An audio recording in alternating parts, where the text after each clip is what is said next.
Bonjour. Aujourd'hui, nous allons parler de conjoncture. Au début de chaque mois sont publiées toute une série d'enquêtes en Europe, aux États-Unis, en Asie, sur l'évolution de l'activité qui nous permettent d'avoir une perception plus fine de la façon dont l'économie évolue. Alors, on va faire un tour du monde, on va parler des États-Unis, on va parler de l'Asie, on va parler de l'Europe. Mais avant cela, ayons un sorte de tableau synthétique, de graphique synthétique de ces évolutions. C'est ce qu'on voit ici sur ce graphe.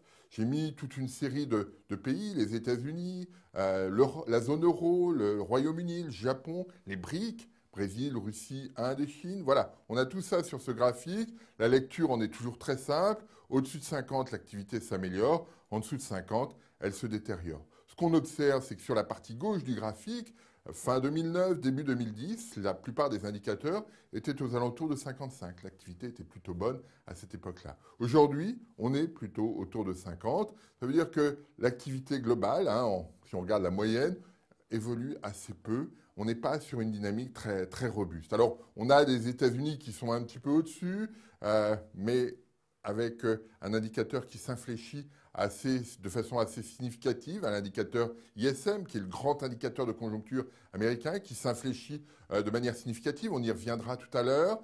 Et puis, dans la partie basse, eh bien, la zone euro et le Royaume-Uni sont toujours en phase de contraction de leur activité du secteur manufacturier. Ils sont nettement en dessous de 50 et depuis un bon moment pour la zone euro. Deux points à signaler. Le premier, c'est que les BRIC, la courbe jaune-verte, évolue peu. On n'a pas d'impulsion très forte en provenance de cette zone. La Chine va un petit peu mieux, mais le Brésil, l'Inde ou encore la Russie sont un petit peu moins dynamiques au mois de mars, d'où cette absence d'accélération sur cet indicateur BRIC. Et puis l'autre point remarquable, c'est le Japon qui progresse très rapidement, probablement en liaison avec les changements qui se sont opérés depuis le mois de décembre sur la politique monétaire, avec une dépréciation très significative du yen. On voit, quand on regarde dans le détail, que les commandes à l'exportation japonaise progressent très rapidement et c'est ce facteur qui tire l'ensemble vers le haut et on peut y voir la main,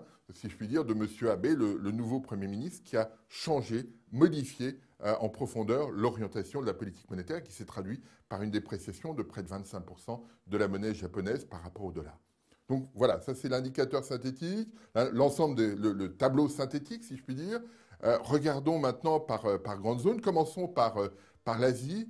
Ici, sur l'Asie, j'ai pris des évolutions trimestre par trimestre. C'était plus simple à visualiser, il y avait beaucoup de pays.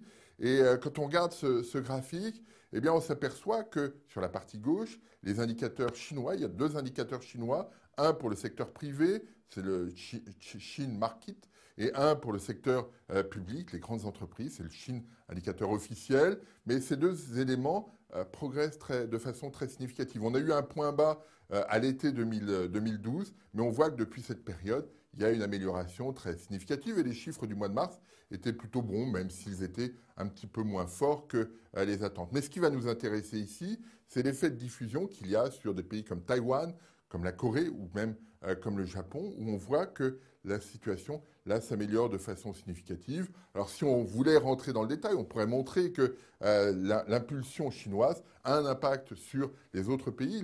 La contraction de l'activité en Chine début de l'année 2012 a eu un impact sur la Corée, sur Taïwan, sur le Japon, sur leurs exportations. Et puis, l'amélioration constatée en Chine, eh bien, se diffuse sur ces pays-là. Donc, on a quelque chose d'assez homogène. Dans tous ces pays, la dynamique des commandes est positive. Ça veut dire qu'on a une cohérence d'évolution de l'économie asiatique plutôt favorable. Ça sera positif pour les Européens. On exporte beaucoup en Asie et c'est ça qu'il faut retenir. On n'est pas dans une phase d'accélération brutale, mais on a un environnement plutôt favorable en Asie et c'est ça qu'il faut retenir. Deuxième point, sur les États-Unis, on a vu que l'indicateur ISM se chutait assez sensiblement, même s'il restait au-dessus de 50, l'activité continue de progresser, mais on voit une économie qui s'essouffle. Alors on peut le voir à travers ce graphique qui est un petit peu long sur la période. On a la courbe qui représente l'évolution du ratio entre les nouvelles commandes adressées aux entreprises et les stocks. Et on voit que sur la période récente, eh bien, on évolue sur un peu au-dessus de 1. Il y a des commandes, mais pas de façon excessive. Hein, on a vu d'autres périodes dans le passé où les commandes s'accéléraient de façon beaucoup plus rapide, beaucoup plus brutale que ce qu'on observe aujourd'hui. Et on voit bien la cohérence qu'il y a entre cet indicateur et l'évolution du PIB. Et on constate que bien, on est dans une phase où on n'a pas d'accélération brutale, on s'essouffle un petit peu. Pas de drame aux États-Unis, mais n'attendons pas de l'économie américaine à court terme des accélérations très fortes qui tireraient l'ensemble de l'activité vers le haut, comme ça a pu être le cas par le passé. Dernier point sur l'Europe, quand on regarde les indicateurs européens, eh bien, on s'aperçoit qu'il y a eu une amélioration autour de la fin d'année. Je pense notamment à l'Allemagne, mais à d'autres pays comme l'Italie, comme l'Espagne. Mais on constate que sur les chiffres du mois de mars, eh bien, à nouveau, la situation se dégrade. Alors, on peut regarder sur le graphique ici, qui est un petit peu complexe à lire, parce qu'il y a pas mal de pays, l'Allemagne, l'Irlande, la France, etc. Mais on regardera deux, trois choses. Le premier, c'est qu'il n'y a plus un seul pays de la zone euro qui soit au-dessus de 50. En d'autres termes, tous les pays de la zone euro, que ce soit l'Irlande, l'Autriche, l'Allemagne, sont en phase de légère contraction de l'activité, parfois plus profonde. Ça, c'est un premier constat. On observe aussi que l'Italie et l'Espagne, qui s'étaient améliorées, eh bien, convergent vers le niveau français, qui est assez bas.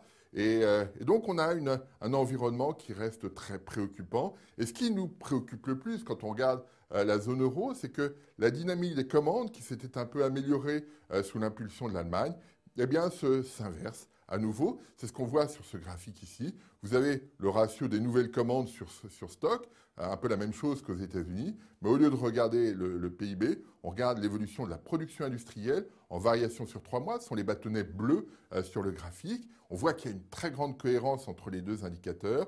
On voit l'amélioration récente de ce ratio, et puis la façon dont il inverse sa dynamique. Ça veut dire que dans les prochains mois, la production industrielle ne va pas progresser de façon très forte. On va probablement avoir une contraction de l'activité industrielle, et ce ne sera pas une source de dynamique pour l'ensemble de l'activité de la zone euro. Voilà, quelques éléments sur la conjoncture. Un peu mieux en Asie. Ça, c'est quelque chose d'important compte tenu du rôle de l'Asie dans la dynamique globale.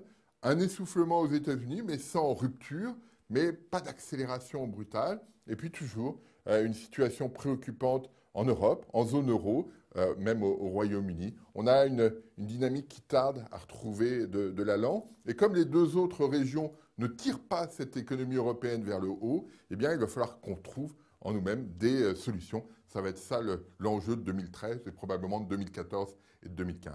Je vous remercie.